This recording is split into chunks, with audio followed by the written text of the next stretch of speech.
Hey everyone, it's Chad. I'm gonna do a quick, just a really quick video. No editing, shot on the phone, uploaded to YouTube because it's a relevant video for this time of the year. Here we are at the 1676 new. It's looking pretty good. Hand for reference, even though we're on the zoom out. Today is 18 days old, and it's rocking and rolling pretty good. I'm quite pleased. But we did need to do some doctoring on this stem, just because it needed it. I need to chop off this leaf right here. It's laying down. We're gonna do that right now. Not talk about it and do it. It's not really doing any good here. Getting shaded out. Looks like I buried my vines, and I kind of buried the leaf a smidgen there, and all the other leaves have taken its place, so unnecessary. Anywho, we needed to do some doctoring, and I wanted to show you the what and the why behind the doctoring when it comes to anytime you manipulate your main vine or your stem. So the biggest thing that we had to do today was, if you'll remember, there was a pretty big crack right here and right here. Cracks like this are not really a big deal. That's not a big deal, and you can see there's little cracks. Let me go to zoom 1. Little cracks like this are not a big deal. This is not a big deal, but there's a bigger crack right here at the junction of the main vine and the stem of the pumpkin. That was a little deeper, a little more concerning. So what I did was I got some my Daconol. This is just a fungicide, general fungicide, and I got some sulfur. And I squirt the Daconol on there to kill any cooties in there. And then the sulfur really helps dry it out. And then I'll give another squirt of sulfur. What I should do is probably put a small fan on this. I'm gonna find one somewhere. So that it heals. It's really not a big deal. Like, this is already healed and these have healed. It's just kind of like stretch marks on a teenager, right? You're growing so fast that you can't help it. But what you can do to help and alleviate the pressure that is on the vine and the stem, the pumpkin essentially, is lift up your main vine. So the way that I do it, most people do it, are just with pool noodles. Do this during the heat of the day. It's about 4 o'clock right now. Thankfully, it just got cloudy, so the plant's all warmed up and it's flexible. Don't do this with a cold vine, otherwise you might snap something.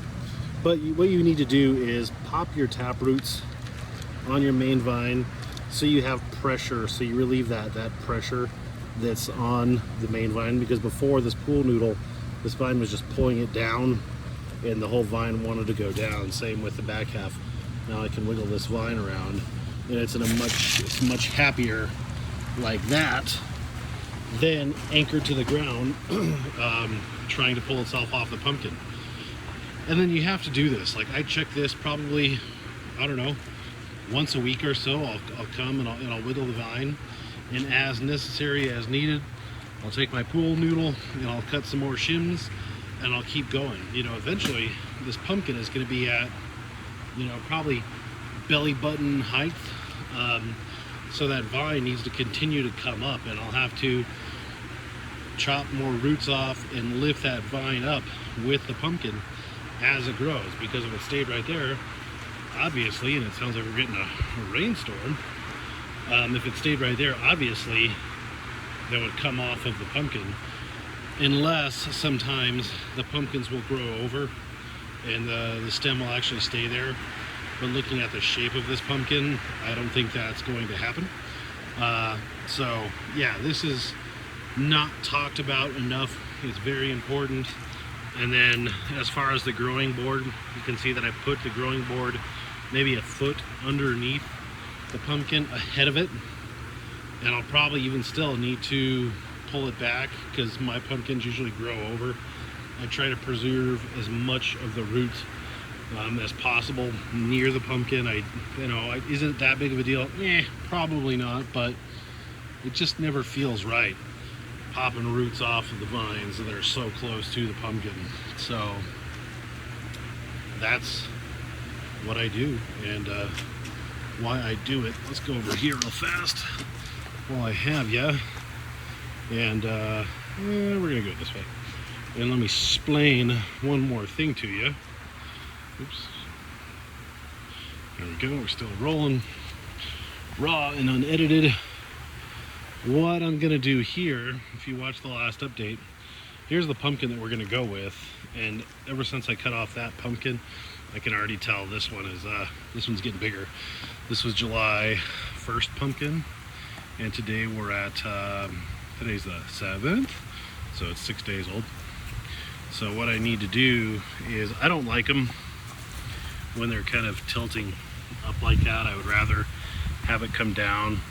So I need to take my knife out again, and I'm gonna cut. Sorry, you're gonna face the ground.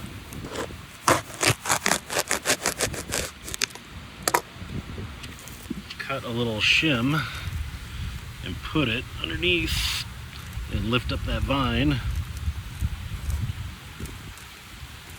like so.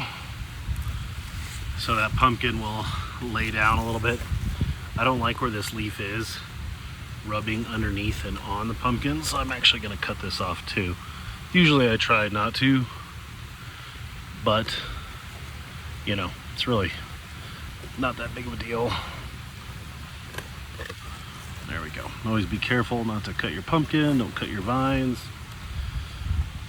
So much better, it's not rubbing on there. And that's how it should look. And then since we're doing this, might as well go all the way and check out this pumpkin too. Did bury the vines on this plant, so we are 100% buried, which is good. This pumpkin is, so if the first one is 18, that one was 6, 7, this one is 12 days old. It's got a little bit of weird shape to it, and I don't like this, that kink. Not a huge fan. So I'm gonna kind of